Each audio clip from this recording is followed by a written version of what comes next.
after he launched, he was visiting Ross. Right? Mm-hmm. Mm-hmm. So that happened, and I was like, that was cool. And I just personally, I cannot wait for it to happen, really. Because it's going to be right there on the lake, it's going to be right there inside the library, it's supposed to be this great big huge venue. I think it'd be excellent for the South Side of Chicago. Come on, we haven't had anything that great in Chicago ever. Ever. Did I say ever? Yeah, yeah. That is going to be that's going to, you know, the Obamas have since they left office, you know, the Clintons took all of their money and their business to New York City.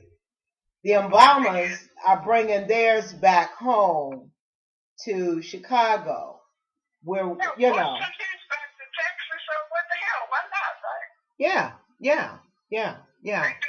go back to where they came from, and they make a really huge statement for the states that they came from, which is only, in my opinion, the right thing to do. I mean, come on. Well, the Clintons didn't come from New York. The Clintons. Well, the Clintons came from. Though. No, well, I know where they came from. They came from Arkansas. Yeah, well, I'm glad they did. Well, it's a shame then. It is. Because they should have went back to Arkansas. Arkansas could use some pub. Oh, well, Arkansas probably can use some pub. But but what I love about the Obamas is that the Obamas have, you know, they came back to Chicago, and they're doing some things to uplift the South Side because they're creating jobs.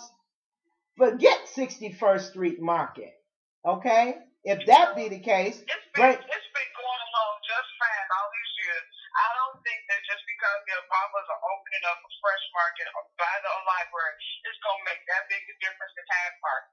Well, but here's the thing. 61st Street, get on your toes. Come up to par. You know, because when Mariano's come into a community where Jews at, don't nobody write a column and say Mariano's is going to steal all the Jews or they're going to steal all the Whole Foods customers. No, nobody does that. Nobody did that.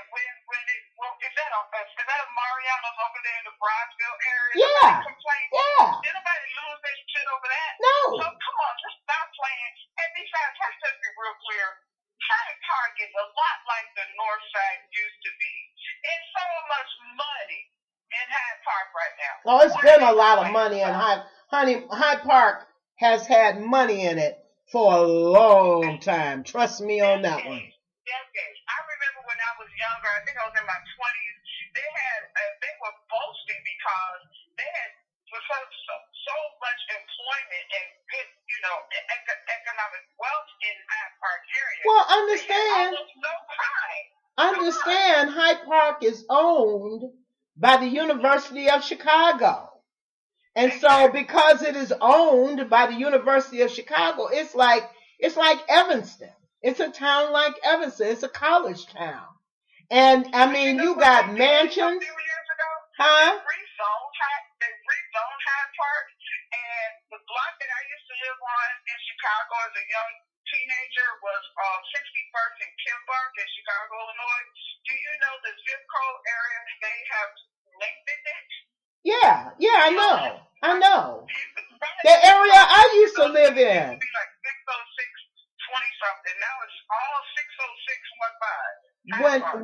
When I grew up, when I first came to Chicago, I came to Chicago in 1968. We lived at 6630 South Kimbark. And they called that Hyde Park also. But it used to be called Woodline. When I lived there, it was called Woodline. Now they call that Hyde Park. So, they've extended the border. And not only that, but here's the deal. The 61st Street Market, I think that's that co-op that they got over there on 61st Street that suck.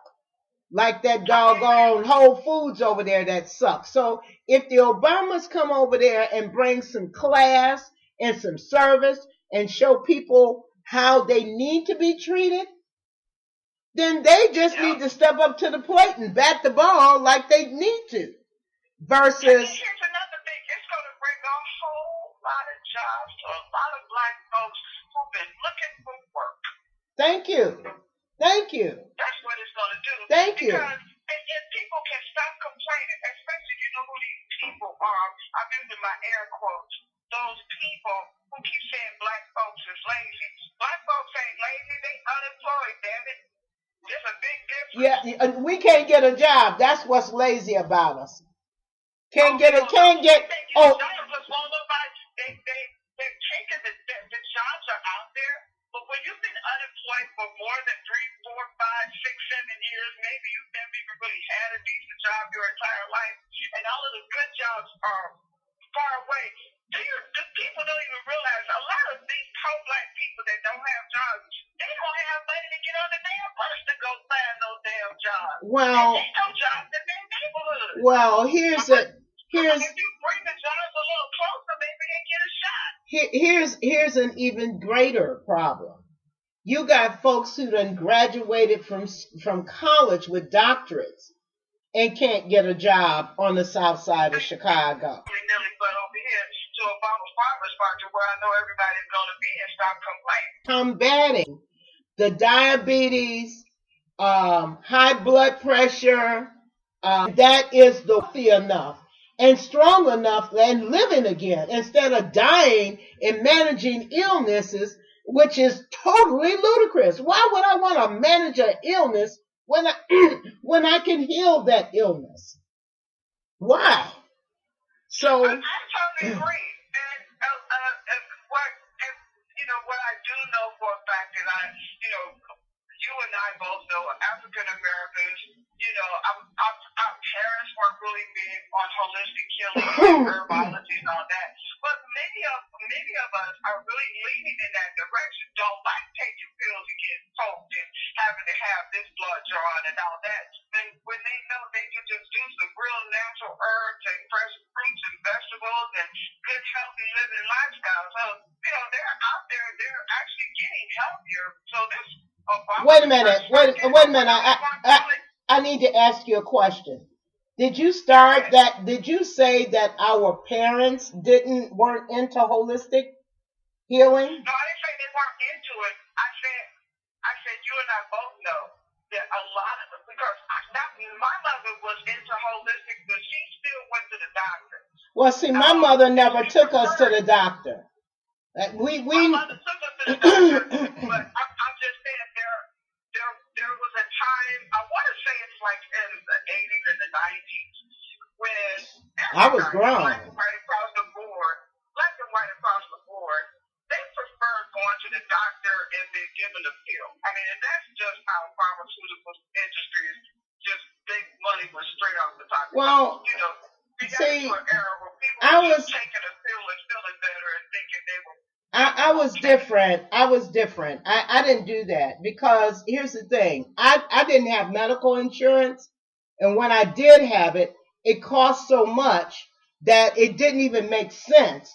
I was paying $280 for me and my 2 children per month, and then on top of that, we had like these $4,000 and $5,000 deductibles.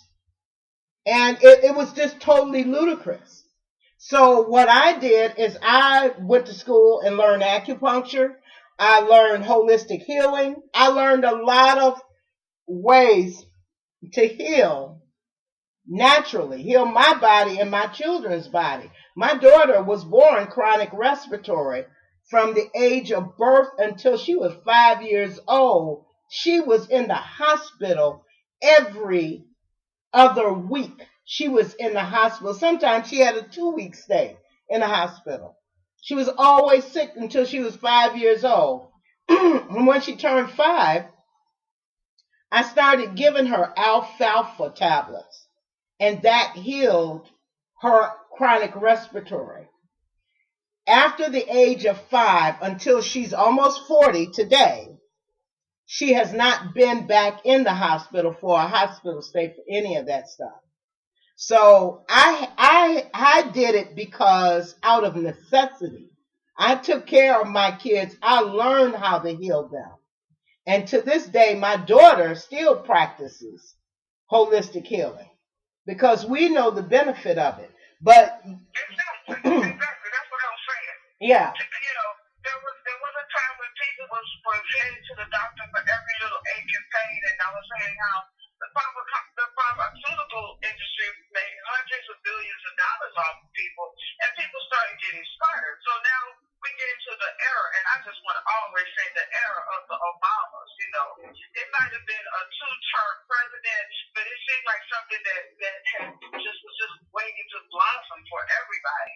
And you know, now they're just taking this opportunity to show that, you know, we're not that forgotten people, and we shouldn't forget each other. He's doing that thing that everybody always says, once you get something, you need to take it back to your community to share it with them. And I applaud them. I do. Yeah, and you know what? I get him as a 3-term president because number 45 may be sitting in the chair and in the Oval Office, but President Obama. President Obama is working in the background getting shit done. Okay? He's working in the background and still doing shit and still taking care of the American public. And a lot of the American public don't even realize that he is actually working and doing things that I don't remember a president getting out of office and still doing things that enhance the life of Americans. You know? I mean, he's not one of these presidents, all he's doing is just traveling and doing speeches and, you know, getting paid to talk to college students and all that kind of stuff. I mean, he may be